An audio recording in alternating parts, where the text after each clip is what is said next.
Historia de las ciudades.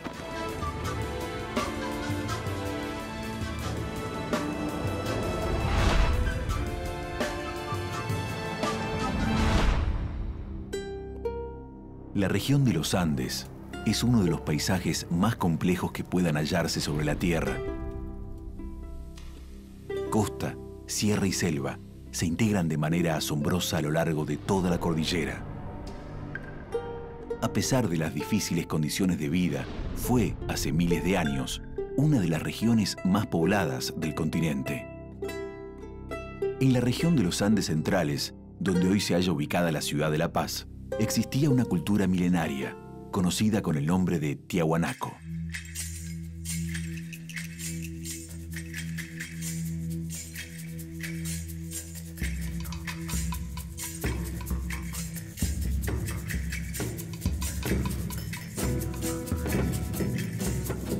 El núcleo principal de su cultura reside en el conocimiento de los astros y en el manejo de los calendarios, esenciales para regular las siembras y las cosechas. Por esta puerta pasan los primeros rayos del sol, nada más en los dos equinoccios, 21 de septiembre y el 21 de marzo. El 21 de junio entra por aquella esquina y el 21 de diciembre por allá. En la puerta del sol está exactamente en la misma dirección. Entonces, este templo está hecho orientado astronómicamente del norte al sur, ¿no?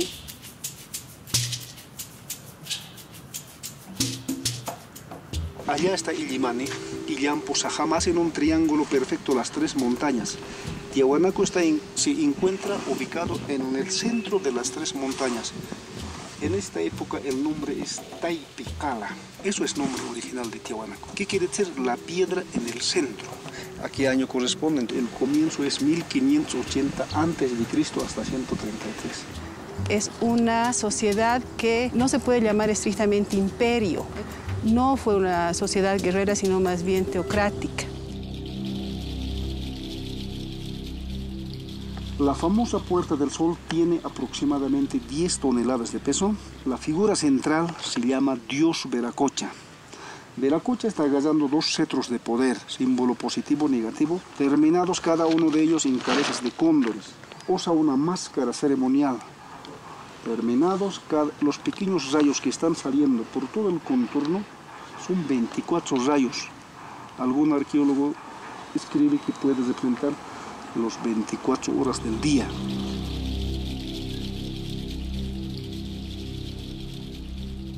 En el siglo XII, la cultura tiahuanaco entra en decadencia y parte del territorio es ocupado por los aymaras, quienes no se unen en un solo estado, sino que permanecen divididos en varios señoríos.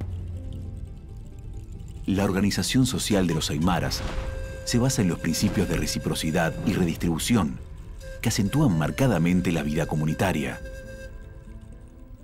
La reciprocidad es una forma de ver la vida, primero. de ver la vida como un dar y recibir. Es la visión indígena de la vida, el centro de lo que es la sociedad andina e indígena. Es un complejísimo sistema que abarca todas las áreas sociales, entre los humanos, entre el humano y la naturaleza, y entre el humano y los dioses y espíritus.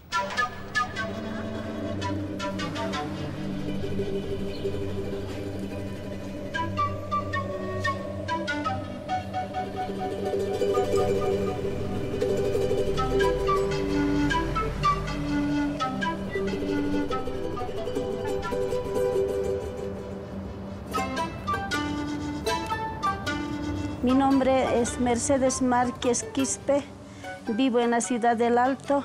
Tengo 3 hijos, 2 señoritas hijos y un señor hijo tengo en mi matrimonio.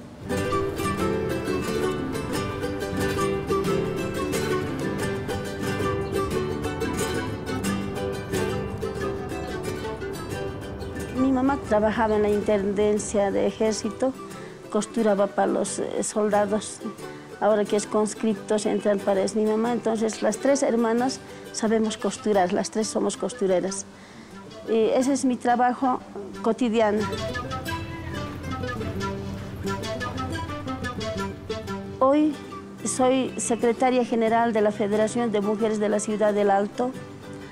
Nosotros nos hemos organizado una asociación de mujeres que se llama Kamasan Warmi, es nombre aymara, que quiere decir mujer con coraje, mujer con fuerza.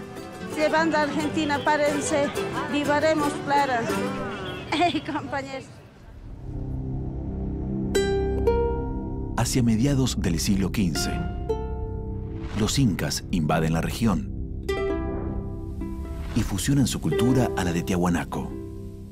La región de La Paz, pero en realidad todo lo que es ahora Bolivia, formaba parte del Collasuyo, que era una de los 4 suyos, de las 4 partes que tenía el imperio inca. Y eso significa que los incas estuvieron poco más de 60 años en territorio de lo que es ahora Bolivia.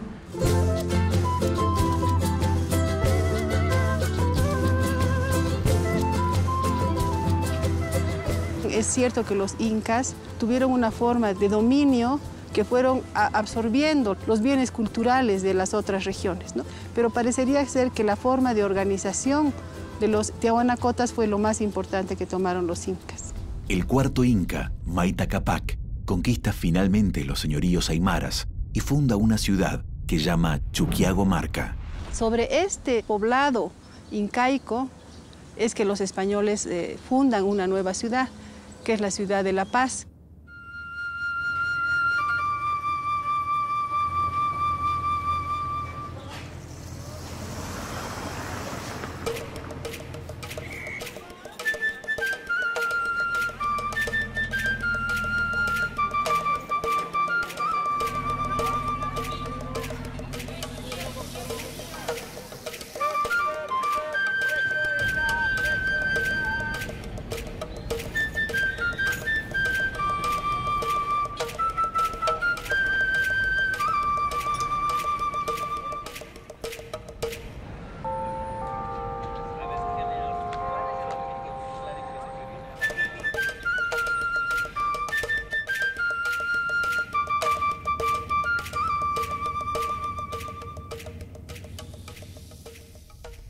A principios del siglo XVI, los españoles conquistan el Cusco, el corazón del imperio inca. Rápidamente sus extraordinarias riquezas despiertan la codicia de los españoles.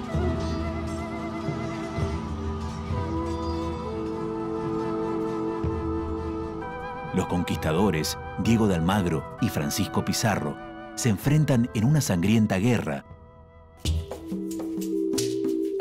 Victorioso, Francisco Pizarro toma posesión de su gran encomienda, que se extiende hasta el valle de Chuquiagomarca. Muertos Francisco Pizarro y Diego de Almagro, las luchas internas entre familiares de ambas facciones continúan. Pero esta vez, la disputa por las riquezas incluye a la corona española. Cansada de los conflictos del Perú, la corona española envía a Pedro de la Gasca, con el título de pacificador y con la suprema autoridad para castigar a los traidores. Finalmente, los dos ejércitos se enfrentan. Las tropas de Gonzalo Pizarro, al ver el poderío del ejército real, cambian de bando y levantan sus armas en contra de su caudillo. Gonzalo Pizarro es capturado, encadenado y luego ejecutado por traidor al rey. Tras la derrota definitiva de los encomenderos rebeldes, el pacificador Pedro de la Gasca manda fundar una ciudad que debía llevar el nombre Nuestra Señora de la Paz, como recuerdo de la obra de pacificación de las colonias peruanas. Tanto que el escudo de la ciudad de La Paz dice, ¿no? Los discordes en concordia, en paz y amor se juntaron y pueblo de paz fundaron para perpetua memoria.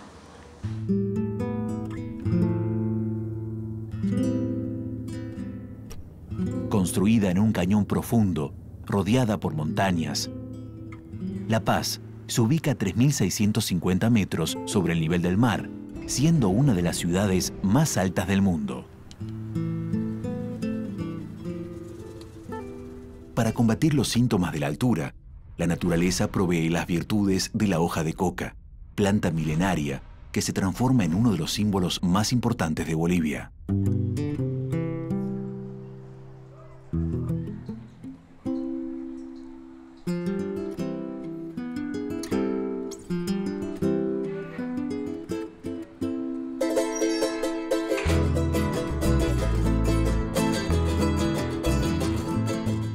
Hablar del uso indígena de la coca es remontarnos hace 5.000 años mínimo, ¿no? Se encontraron máscaras como una de las que tengo aquí en el museo, que tenía el bolo de coca, y se calcula que esta máscara es sumamente antigua, ¿no? En la época donde todavía eran pequeñas tribus nómadas después del postglacial, ¿no? Estamos retrocediendo muchísimo en la historia. No hay una cultura andina que no haya usado coca y hay miles de evidencias, ¿no? Como parte esencial de la cultura boliviana, la hoja de coca es un testigo fiel de los principales acontecimientos históricos que vive su pueblo. Cuando llegan los conquistadores, no nos olvidemos que la Iglesia Católica llega con la noción de extirpación de idolatrías, es decir, imponer la religión católica. El Consejo de Lima, Eclesiástico de Lima, muy temprano, ya en 1551, determina que la hoja de coca es la hierba del diablo y se prohíbe el uso de coca, se persigue, la Inquisición se encarga de perseguir a los indígenas y matarlos y erradicar la coca, ¿no? Esto dura no mucho. Se descubre el Cerro Rico de Potosí en Bolivia y llega Toledo como administrador con toda la idea de erradicación de coca.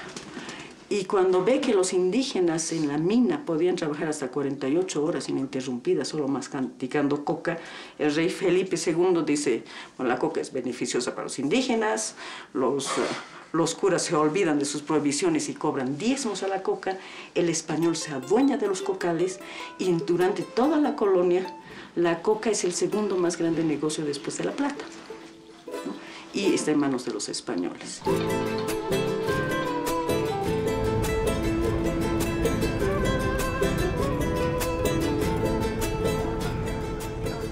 De Harvard hace una investigación de las propiedades de la hoja de coca y muestra que la hoja de coca es uno de los mejores alimentos del mundo. Tiene todas las vitaminas y minerales, además que tiene más proteína que la carne, tiene 20 veces más calcio que el huevo y la leche. Como es un índice de celebración, de amistad y de ser un buen individuo, una buena persona, la coca está presente en todas las celebraciones, sean pequeñas, gran celebración de la comunidad, celebración de la familia, bautizo, matrimonio, etc., ¿no? La Paz cumpliría el rol de posta entre el Cusco y Potosí, y en los años siguientes viviría un importante desarrollo económico gracias a su relación con el polo minero del Cerro Rico. A fines del siglo XVIII, la corona española lanza una serie de reformas conocidas como las reformas borbónicas, con el fin de centralizar el aparato administrativo. En este marco, el Alto Perú y la ciudad de La Paz dejarían de pertenecer al Virreinato de Lima para quedar bajo la órbita del nuevo Virreinato del Río de la Plata. Había como castas, ¿no? Los españoles, los criollos, los mestizos, los indígenas y una población negra. Y ya logró establecer un modo de vida que las reformas borbónicas, con la ilustración de por medio, intentan cambiar. Se crean nuevos impuestos, se crean nuevas formas de organizar el territorio, nuevas autoridades, una cantidad de reformas que conmocionan, incomodan a la sociedad que había logrado finalmente establecerse. Y se termina organizando lo que se conoce por las rebeliones indígenas.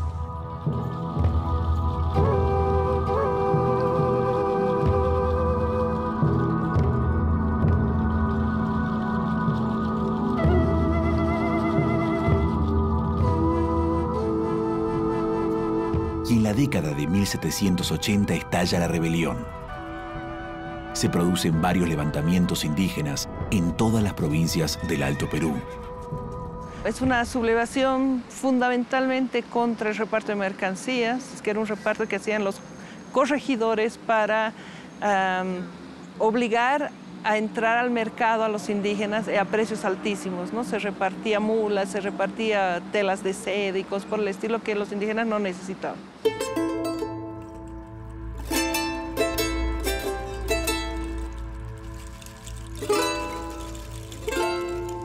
Aquí en la ciudad de La Paz es la sublevación de Tupac Katari, y que es un indígena aymara, y es quizá la más radical. Su estrategia va a ser rodear la ciudad. Toda la población que está extramuros se entra dentro de los muros, se triplica prácticamente la población de la ciudad, no había comida, no había nada. También nacen algunas anécdotas o leyendas.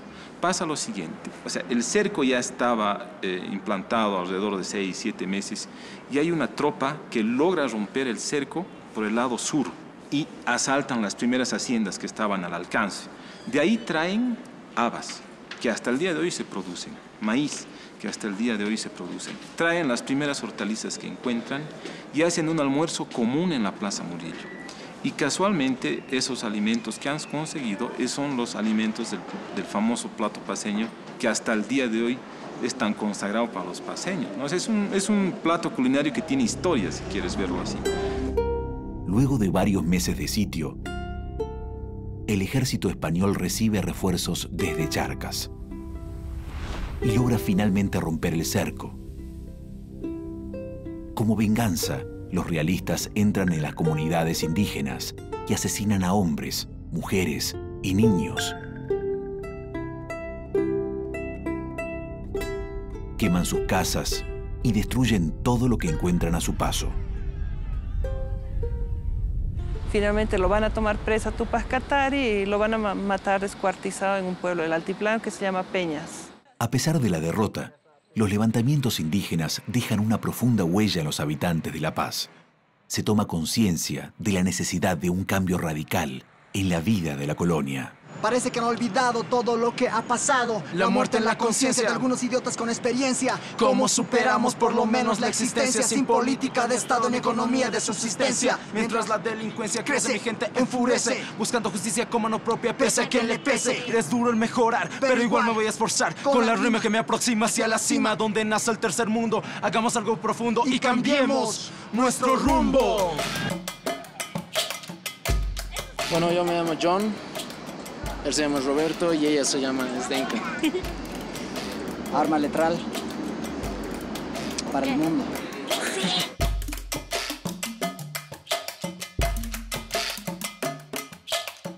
Bueno, arma letral por las letras, porque bueno, la lucha de las letras, el mensaje, crear una conciencia social en la juventud y sobre todo, ¿no? Dar nuevos vientos de cambio a nuestra nación, Bolivia.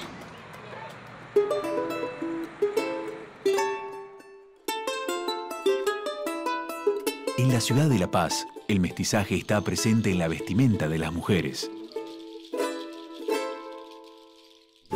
El borsalino, sombrero típico, el zapato de estilo torero y la mantilla sevillana, traídos por los conquistadores españoles, se entremezclan con los vivos colores de sus polleras confeccionadas con lanas de llama, alpaca o vicuña. Una leyenda cuenta que un vendedor de sombreros para hombres, para evitar pérdidas, se los ofreció a las cholas, asegurando que les traería fertilidad. He aquí el nacimiento del borsalino típico boliviano, que lleva el nombre de la fábrica italiana de origen. Los paseños tenemos muchas cosas guardadas, somos de carácter muy tímido. Nos cesamos mucho, no podemos hablar mucho con la gente. Al primer contacto siempre estamos escurridizos, muy tímidos, muy callados. Entonces yo creo que necesitamos el arte para expresar, para soltarnos, para desenvolvernos, ¿no? La gente es un pan de Dios, amable, cultos, nobles, linda gente. Son como toda gente normal, hospitalaria, tranquilo. Los paseños somos pues más valientes que cualquiera. Trabajadores más que todo.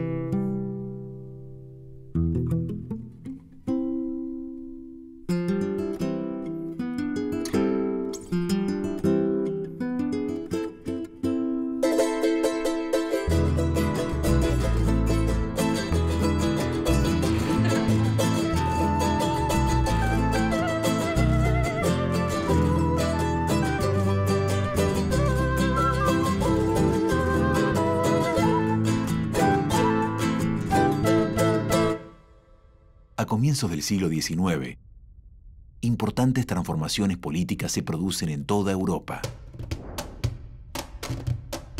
La corona de España ha quedado en manos de los franceses, provocando un vacío de poder en las colonias españolas. Los ideales de igualdad y libertad llegan al virreinato del Río de la Plata y generan inquietud entre sus habitantes. El 16 de julio de 1809, el pueblo de La Paz se amotina y destituye al gobernador, proclamando la independencia de la ciudad del dominio español. Es el primer grito de libertad en la historia de las colonias iberoamericanas. El núcleo inicial del movimiento está conformado por un grupo de 9 prominentes criollos, liderados por Pedro Domingo Murillo. Fue el gestor de la primera revolución en lo que es América Hispánica.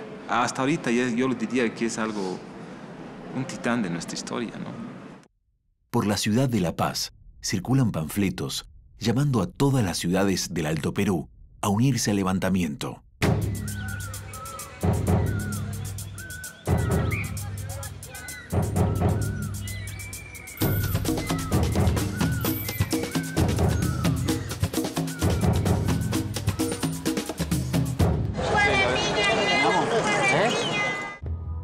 Pero la revolución no logra expandirse con la rapidez necesaria y las autoridades españolas preparan una represión ejemplificadora. Desde Lima y Buenos Aires llegan tropas comandadas por el brigadier José Manuel de Goyeneche.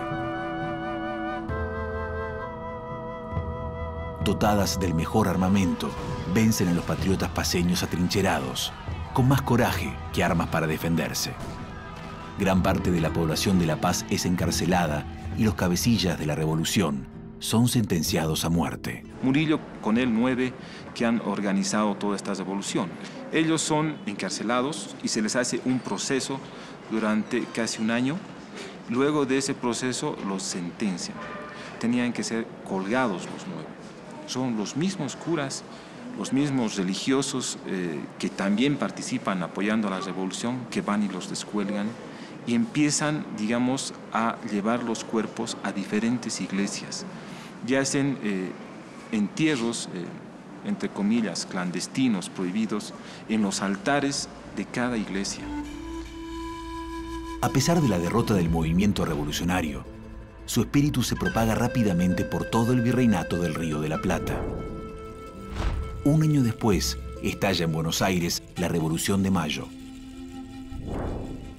El virrey Cisneros es depuesto y en su lugar se crea una junta de gobierno, formando las Provincias Unidas del Río de la Plata. De inmediato el nuevo gobierno de Buenos Aires busca garantizar el triunfo de la revolución en el resto de las provincias del virreinato, especialmente en las provincias del Alto Perú. La Junta crea el Ejército del Norte y envía varias expediciones libertadoras. A pesar de algunas victorias entusiastas, todos los intentos fracasan.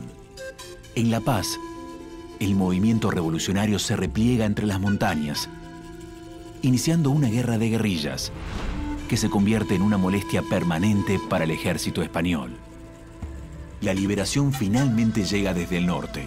El triunfo de Junín fue decisivo en la batalla de Ayacucho, el último gran enfrentamiento en las guerras de emancipación hispanoamericanas. El mariscal Sucre, lugarteniente de Bolívar, se enfrenta a los realistas y su victoria significa la desaparición del virreinato del Perú, el último que sigue en pie.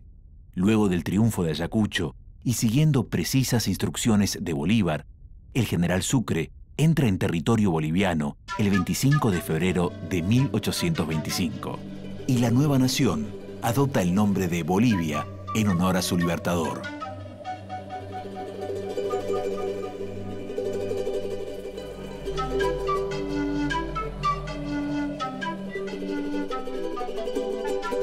¡Estamos unidos, compañeros!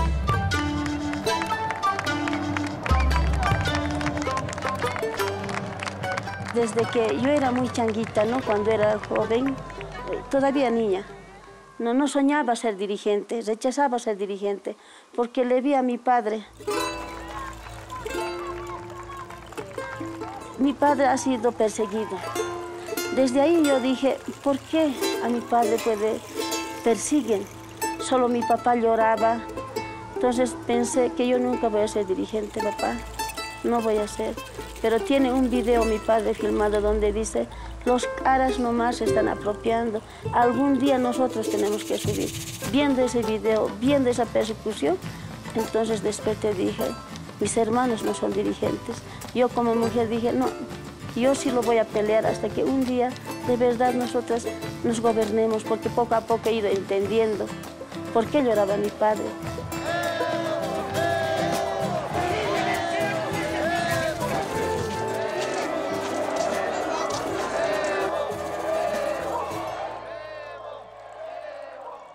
Las guerras de independencia habían sido tan prolongadas y crueles que dejan al país completamente en ruinas. Los gobiernos civiles que se suceden solo representan a una parte muy pequeña de la población. Los analfabetos y los indígenas están imposibilitados de votar. El ejército se convierte en la herramienta indispensable para mantener sumisos a los sectores populares y evitar los levantamientos.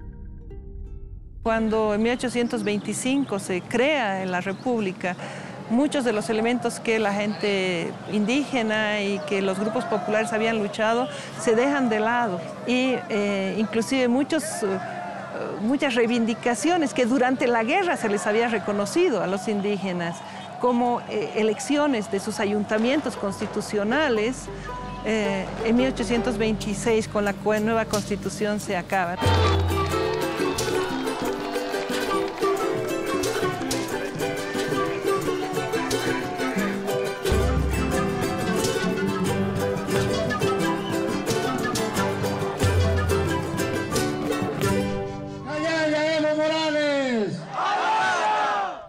En Bolivia no había nada.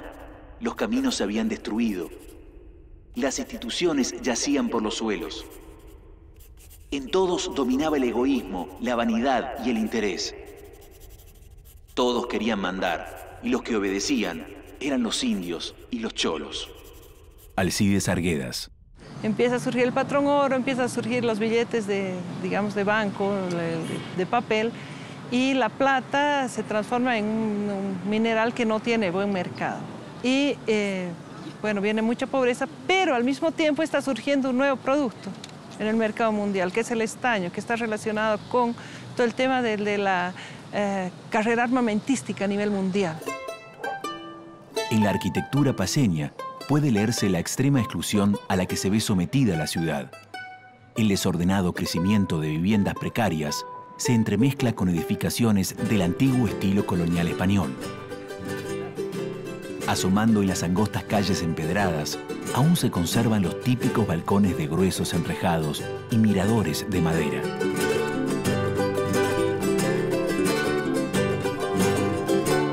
Gran cantidad de imponentes iglesias y catedrales dan cuenta del pasado esplendor de la ciudad.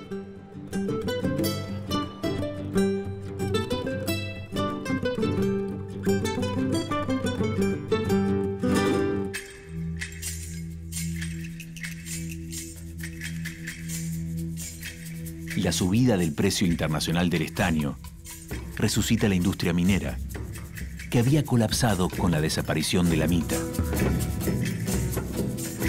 Simón Patiño, Mauricio Hochschild y Carlos Víctor Aramayo se transforman en los varones del estaño, los nuevos dueños del país. Alrededor de ellos nace una nueva clase política, integrada en su mayoría por abogados y empresarios, que solo velan por sus intereses. Se los llama la rosca.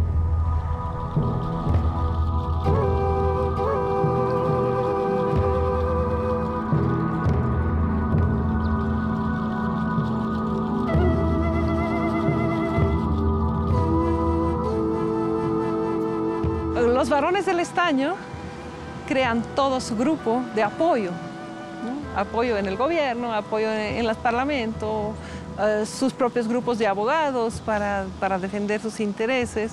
Y entonces eso es lo que toma el nombre de rosca, porque es algo cerrado, ¿no? Donde estaban unas cuantas familias, donde estaban unas cuantas personas, la mayoría ligadas a las familias de los varones del estaño y a sus intereses, a los intereses mineros.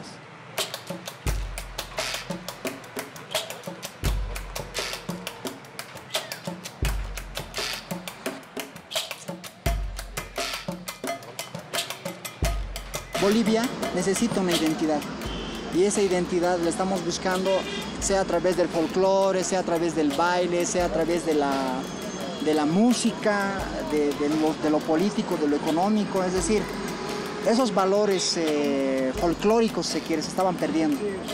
Y a partir de estos movimientos culturales es como se da, digamos, un germen para que Bolivia vuelva a su identidad. Escuche, caballero, llegamos desesperados, mi gente ya no espera, estamos todos cabreados. Y como soldados ya se van organizando, la lírica de los raperos, andamos bien armados. El momento se ha presentado y nadie está preparado. Lanzamos nuestros dados, vamos a ver qué sale. Y cuando te acabe, sabremos cómo hueles. Pues caballero, nuestra protesta usted la detesta. No se da cuenta que llegó el momento de saldar cuentas. Pues ahora me toca, veremos quién provoca, masticando en mi boca un puñado de coca. Decepcionados por la forma en que el gobierno había conducido la guerra del Chaco,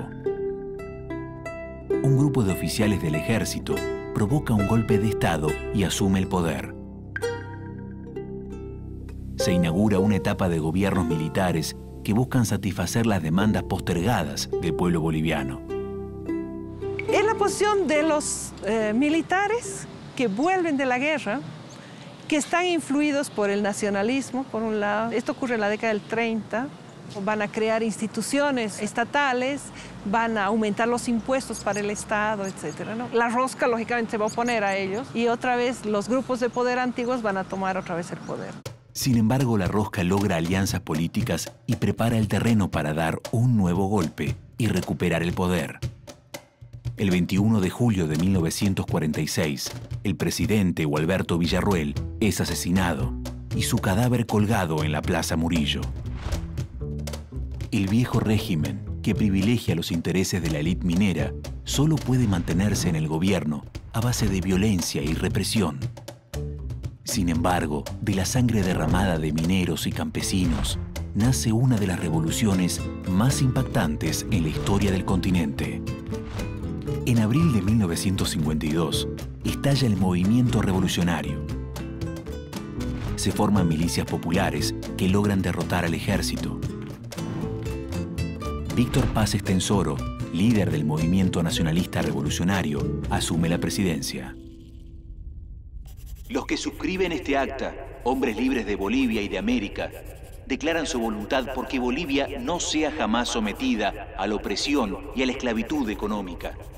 Y como el 6 de agosto de 1825 se declaró el pueblo boliviano en república políticamente independiente, proclaman que hoy, 31 de octubre de 1952, se declara económicamente libre.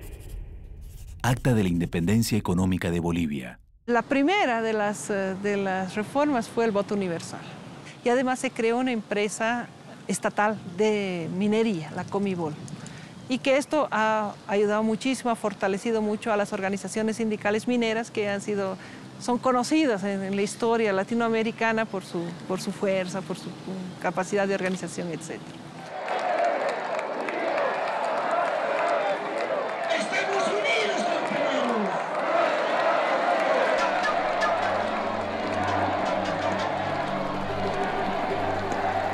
Y esto es, digamos, parte de una revolución que ha ido surgiendo desde el 1500, o sea, desde el momento de la colonia, ¿no? O sea, nunca se han acostumbrado nuestros originarios, nuestros nativos, a ser sometidos, ¿no? Y en todo este transcurso ha habido estas revueltas. La sangre derramada por valientes heroínas que buscaron libertad con enorme valentía. Otra vez, arma letral, arma letral, arma letral. Sangre. Y el hip hop por ahora en Bolivia, sobre todo en el Alto, está caracterizado por ser un hip hop social. Lo que importa es el mensaje y el arte que puedas expresar y desarrollar, ¿no? Y también meter nuestra cultura, nuestras canciones, nuestros héroes y lograr, ¿no? ese, como te dije, bolivianizar el hip hop, hacerlo propio. Nuestro granito de arena es aportar con el mensaje y con el crear espacios de expresión cultural donde se desarrolla el hip hop, ¿no?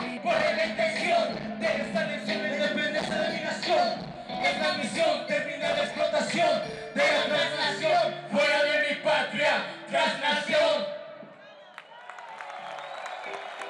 Gracias. ¡Viva Bolivia!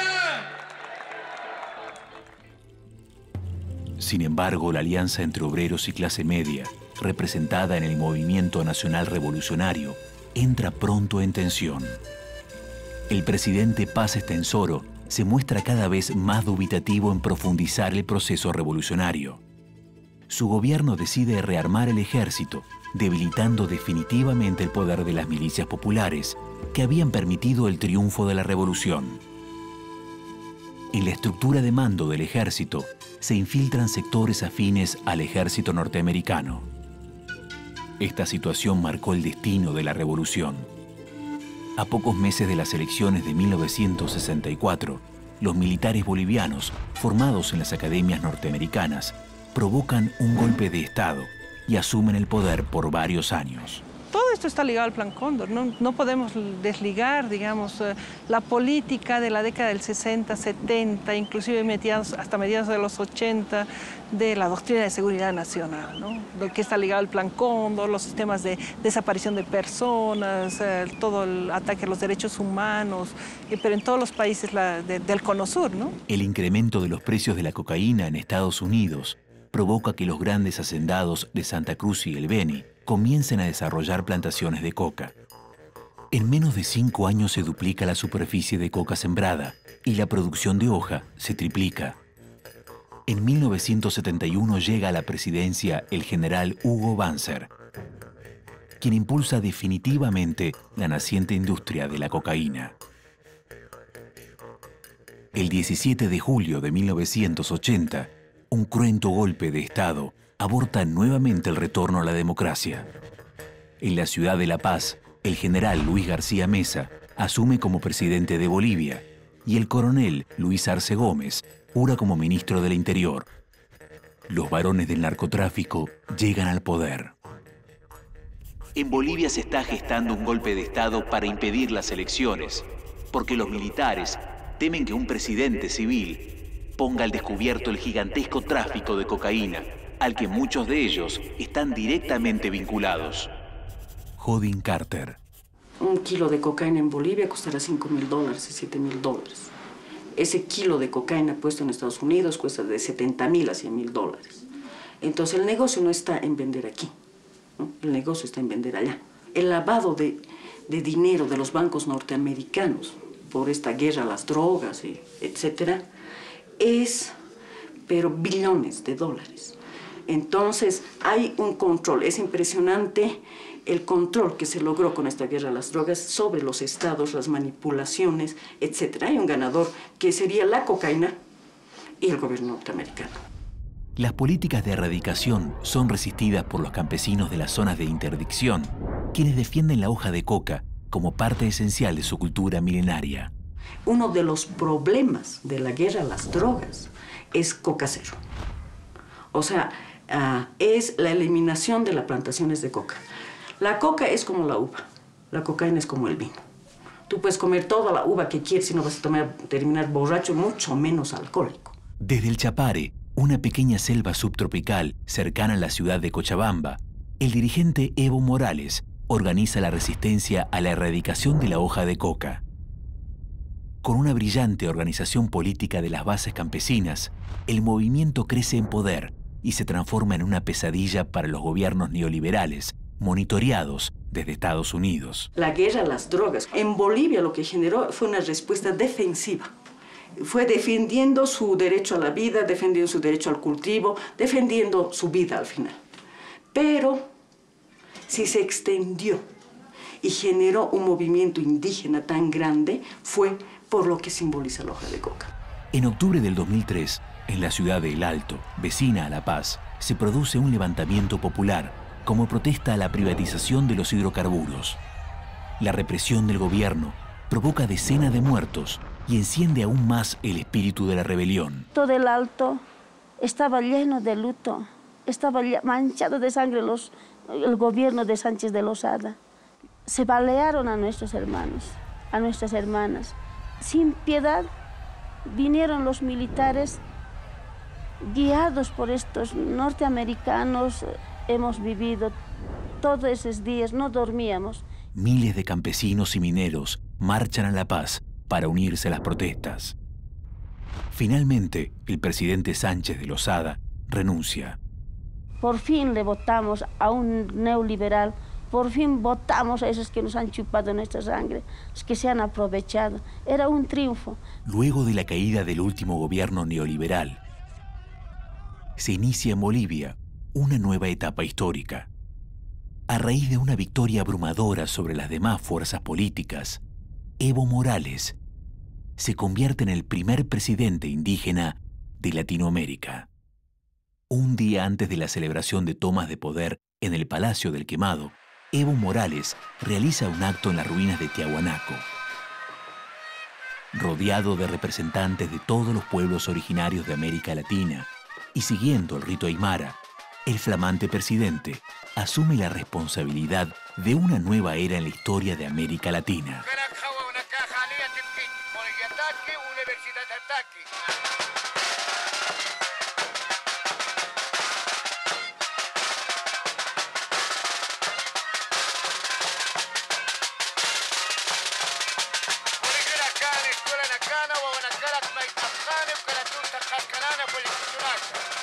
La historia del pirata Evo Morales.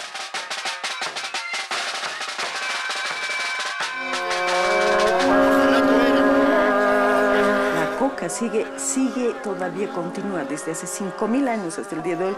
No nos olvidemos que Evo Morales es presidente gracias a la coca.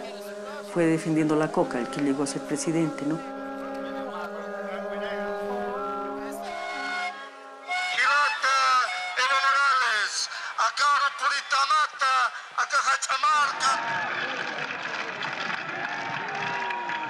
Hoy día los pueblos indígenas también tenemos derecho a ser presidentes. Por eso, hermanos y hermanos, gracias al voto de ustedes, primeras en la historia boliviana, aymaras, quechos, moqueños, somos presidente. No solamente hemos el presidente, hermanos y hermanos. Muchísimas gracias. Sabemos cómo queremos nuestro país, queremos cambiar nuestro país sin discriminación, que nadie excluya a nadie. O sea, ellos no son ahora actores secundarios, ahora ellos son los protagonistas, ¿no? Nosotros, los paseños, somos los protagonistas de este nuevo cambio ahora. El 25 de enero del 2009, Evo Morales logra la aprobación de una nueva constitución para Bolivia. La nueva Carta Magna otorga a los campesinos y los indígenas derechos políticos y económicos históricamente negados. ¡Allá la nueva constitución política del Estado! Hoy nos podemos ver libres, estamos tomados en cuenta en esta constitución política del Estado. Ahí están los derechos fundamentales de todo boliviano, es incluyente, a nadie se ha marginado. Todos han sido tomados en cuenta, especialmente las mujeres. Antes se hablaba mucho de la integración del indígena al sistema, ¿no? Y yo creo que más que integración del indígena al sistema es el aporte de los indígenas al sistema, ¿no? La Paz ha recuperado su identidad aymara en gran parte. Yo tengo mucho optimismo. La ciudad de La Paz, tantas veces escenario de injusticias y dominación, es hoy protagonista de un cambio político y social sin precedentes en la historia del continente. Yo creo que se está dando un cambio muy importante en Latinoamérica que puede ser una lección al mundo.